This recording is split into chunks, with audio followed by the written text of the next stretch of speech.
श्रीमती सोनिया गांधी को प्रधानमंत्री पद की शपथ दिलाई जाती है तो उधर उनकी शपथ होगी और इधर मेरा त्यागपत्र होगा। और ये लड़ाई मैं एक भिक्षुणी के तौर पर लड़ूंगी, जिसमें मैं रंगीन वस्त्र उतारकर केवल श्वेत वस्त्र धारण करूंगी, सफेद साड़ी धारण करूंगी, अपने केश कटा दूंगी, जमीन पर सोऊंगी और भुने चने खाऊंगी। ये मेरा कठोर व्रत है। मई 2004 चुनाव जीत चुके थे, बहुमत पास में था और सोनिया गांधी का प्रधानमंत्री बनना बिल्कुल तय माना जा रहा था। लेकिन इन वक्त पर उन्होंने इस पद को ठुकराकर सबको चौंका दिया। आखिर क्या वजह थी कि सोनिया गांधी ने प्रधानमंत्री की कुर्सी छोड़ दी? क्या ये उनका खुद का फैसला था या फिर इसके पीछे था विपक्ष का विरोध जिसके आगे उन्हें झुकना पड़ा? आइए जानते हैं आज की वीडियो में। दरअसल इस कहानी की शुरुआत होती है 21 मई 1991। तमिलनाडु का श्रीपेरम्बटूर एक आत्मघाती धमाका और राजीव गांधी की मृत्यु हो जाती है। सिर्फ 7 साल के भीतर गांधी परिवार ने अपने 2 सबसे बड़े स्तंभों, पहले इंदिरा गांधी और फिर राजीव गांधी को खो दिया था। इस दोहरे सदमे ने सोनिया गांधी को अंदर तक झकझोर दिया। वह पूरी तरह सहम चुकी थी। उनके सामने अब अपनी राजनीति से ज़्यादा अपने बच्चों राहुल और प्रियंका की सुरक्षा को लेकर चिंता थी।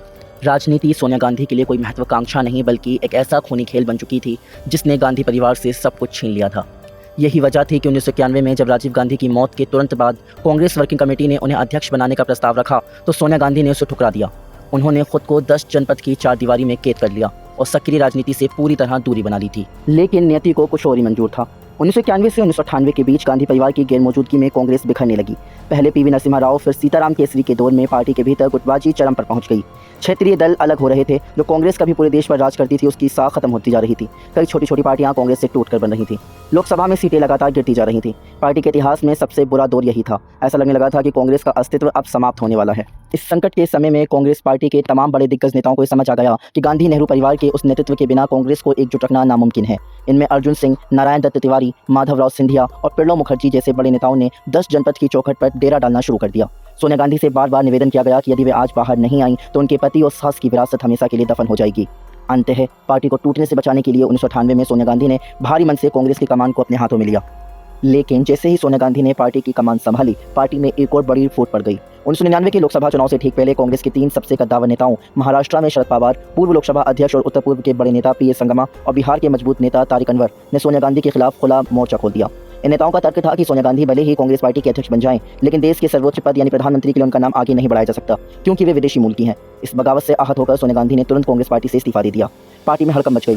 कार्यकर्ताओं ने भूख हड़ताल कर दी, जिसके बाद सोनिया गांधी वापस आई। लेकिन शरद पवार, पी.ए. संगमा और तारिक अनवर को कांग्रेस पार्टी से निष्कासित कर दिया गया। इन तीनों ने मिलकर एक नई पार्टी बनाई, राष्ट्रवादी कांग्रेस पार्टी यानी एनसीपी। ये सोनिया गांधी के राजनीतिक करियर के लिए सबसे बड़ा झटका माना जा रहा था। साल 1999, सोनिया गांधी का पहला चुनाव। लेकिन विपक्ष के तीखे हमलों को देखते हुए चुनाव उनके लिए बहुत बड़ी अग्नि परीक्षा माना जा रहा था। सोनिया गांधी ने बहुत ही सोची समझी रणनीति के तहत 2 लोकसभा सीटों से चुनाव लड़ने का फैसला किया गया। गांधी परिवार की पारंपरिक सीट उत्तर प्रदेश की अमेठी सीट को चुना गया तो दक्षिण भारत में उन्होंने कर्नाटका की बेल्लारी सीट से चुनाव लड़ा। दक्षिण भारत को इसलिए चुना गया था क्योंकि आपातकाल के बाद जब इंदिरा गांधी हारी थी तब दक्षिण भारत की चिकमगलूर सीट से ही गांधी परिवार को सहारा मिला था। दक्षिण को कांग्रेस का सबसे सुरक्षित किला माना जाता था। बेल्लारी में उनका मुकाबला बीजेपी की कद्दावर नेता सुषमा स्वराज से था, जिन्होंने इस मुकाबले को विदेशी बनाम स्वदेशी की जंग बना दिया था। सोनिया गांधी उस समय बहुत अच्छी हिंदी नहीं बोल पाती थी। प्रणब मुखर्जी और अर्जुन सिंह जैसे नेताओं ने उनके भाषणों को तैयार करने और उनकी राजनीतिक बारीकियों को सिखाने में बड़ी भूमिका निभाई। कि भैया सोनिया जी मंच पे आकर के मेरी एक शर्त रहती है कि बिना कागज आए, वो कागज पढ़ती रहती किसी का लिखा हुआ, सोनिया जी बिना कागज लेकर के आए और आकर के और कुछ नहीं, सिर्फ हिंदुस्तान के राज्यों के नाम बोल रहे। सोनिया गांधी कागज पर देवनागरी में लिखे भाषणों को बहुत ही संजीदगी और ठहरे हुए अंदाज में पढ़ती थी, जिससे जनता को आकर्षित करने में मदद मिली। नतीजे आए तो सोनिया गांधी बेल्लारी से सुषमा स्वराज को हरा चुकी थी। अमेठी से भी उन्हें बम्पर जीत दर्ज की थी। बाद में उन्होंने बेल्लारी सीट छोड़ दी और गांधी परिवार की पारंपरिक सीट अमेठी को अपने पास रखा क्योंकि उत्तर प्रदेश के बिना दिल्ली की सत्ता का रास्ता तय नहीं हो सकता था। हालांकि 1999 में कांग्रेस केंद्र में सरकार नहीं बना सकी, लेकिन सोनिया गांधी ने कांग्रेस के गिरते हुए ग्राफ को रोक दिया और खुद संसद में नेता प्रतिपक्ष बनी। 5 साल बीत चुके थे। साल आया 2004। अटल बिहारी वाजपेयी के नेतृत्व में बीजेपी पूरी तरह आश्वस्त थी। अर्थव्यवस्था बेहतर थी, कारगिल की जीत की यादें ताज़ा थी और उनका नारा था इंडिया शाइनिंग। माहौल पूरी तरह बीजेपी के पक्ष में लग रहा था। लेकिन सोनिया गांधी ने यहाँ पर एक अभूतपूर्व रणनीति बनाई। उन्होंने समझा कि इंडिया शाइनिंग सिर्फ शहरों और अमीरों तक सीमित है। भारत का असली वर्ग, किसान, गरीब और मजदूर इस चमक से दूर है। साल 2004 का चुनाव कांग्रेस पार्टी और गांधी परिवार के लिए बड़ा मोड़ आया। गांधी परिवार की अगली पीढ़ी यानी राहुल गांधी ने राजनीति में कदम रखा और अमेठी की पारंपरिक सीट संभाली। सोनिया गांधी ने अपनी सीट बदलकर पास की रायबरेली सीट चुन ली और यहीं पर सोनिया गांधी ने अपना सबसे बड़ा मास्टर स्ट्रोक खेला यानी यूनाइटेड प्रोग्रेसिव अलायंस यूपीए यानी संयुक्त प्रगतिशील गठबंधन। दिलचस्प बात यह है कि गठबंधन पूरी तरह से पोस्ट इलेक्शन यानी चुनाव के बाद आकार में आया। हालांकि चुनाव से पहले कुछ दलों से रणनीतिक तालमेल था। सोनिया गांधी ने पुरानी कड़वाहटों को भुला दिया। जिस शरद पवार ने 1999 में उनके विदेशी मूल का विरोध किया था, सोनिया गांधी खुद चलकर उनके पास गईं और उन्हें गठबंधन में शामिल किया। इसके अलावा डीएमके, आरजेडी, वामपंथी दलों को एक मंच पर लाया गया। मई 2004 जब नतीजे आए तो उन्होंने पूरे देश को स्तब्ध कर दिया। इंडिया शाइनिंग का नारा धराशायी हो चुका था। कांग्रेस 145 सीटें जीतकर सबसे बड़ी पार्टी बनकर उभरी। सरकार बनाने के लिए जादुई आंकड़ा था 272। कांग्रेस इस आंकड़े से बहुत दूर थी। यहाँ पर सोनिया गांधी का राजनीतिक कौशल और उनके प्रभाव खोलकर सामने आया। उन्होंने वामपंथी दलों सीपीएम, सीपीआई के नेताओं जैसे हरकिशन सिंह सुरजीत और प्रकाश कारात से व्यक्तिगत मुलाकातें की।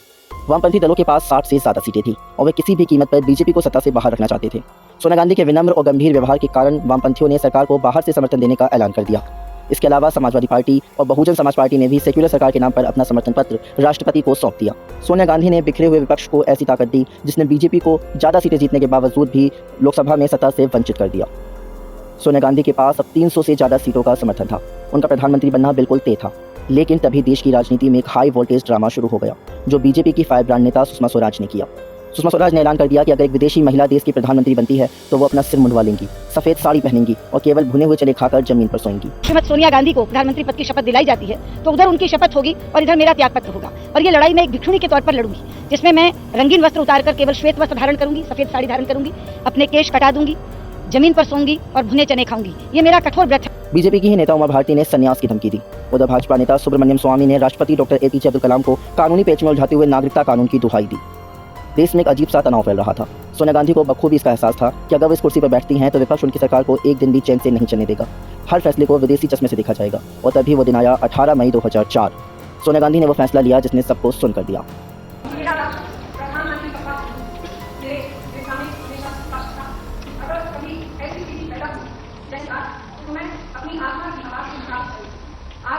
मेरी अंतरात्मा मुझे कह रही है, मैं नमक के साथ स्वीकार करने से मना करूंगा। उन्होंने प्रधानमंत्री बनने से इनकार कर दिया और नाम आगे बढ़ाया एक शांत, सौम्य और बेहद काबिल अर्थशास्त्री यानी डॉक्टर मनमोहन सिंह का। I, Manmohan Singh, do swear in the name of God that I will bear true faith. Manmohan Singh एक गैर राजनीतिक व्यक्ति थे। उनका अपना कोई राजनीतिक गुट नहीं था। इसका मतलब था कि सरकार मनमोहन चलाएंगे, लेकिन संगठन और सत्ता की असली चाबी यानी रिमोट कंट्रोल हमेशा सोनिया गांधी और गांधी परिवार के पास ही सुरक्षित रहेगी। बाद में शरद पवार भी यूपीए अलायंस में केंद्रीय कृषि मंत्री बनने को तैयार हो गए। जिन्होंने कभी सोनिया गांधी का विरोध किया था, अब वो सोनिया गांधी की सरकार में मंत्री थे। वहीं पीए संगमा के साथ ही तारिक अनवर ने भी उस समय अपनी गलती का एहसास किया। तारिक अनवर बाद में कांग्रेस में शामिल हुए। साल 2024 में बिहार से जीतने वाले कांग्रेस के एक सांसद हैं।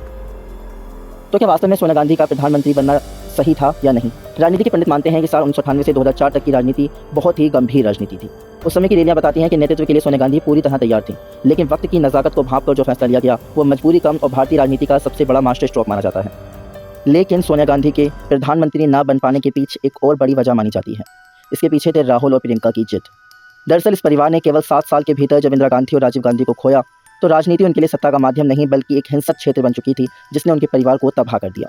कई वरिष्ठ पत्रकारों और राजनीतिक किताबों में हमें उल्लेख मिलता है कि राहुल गांधी ने अपनी मां की सुरक्षा को लेकर चिंता जताई थी। राहुल गांधी ने सोनिया गांधी को साफ शब्दों में कहा था कि वे उन्हें प्रधानमंत्री बनते नहीं देखना चाहते, क्योंकि उन्हें डर था कि कहीं उनकी मां के साथ भी वही ना हो जाए जो उनके पिता और दादी के साथ हुआ। एक मां के तौर पर बच्चों की जिद सोनिया के लिए सबसे ऊपर थी। इसीलिए सोनिया गांधी 2004 में प्रधानमंत्री नहीं बन पाई, ऐसा कुछ राजनीतिक विश्लेषक मानते हैं। अगर आपको ये वीडियो अच्छी लगी हो तो हमारे चैनल को लाइक और सब्सक्राइब जरूर करें, और वीडियो से संबंधित कोई भी विचार हो तो उसे कमेंट में जरूर लिखें। Thank you.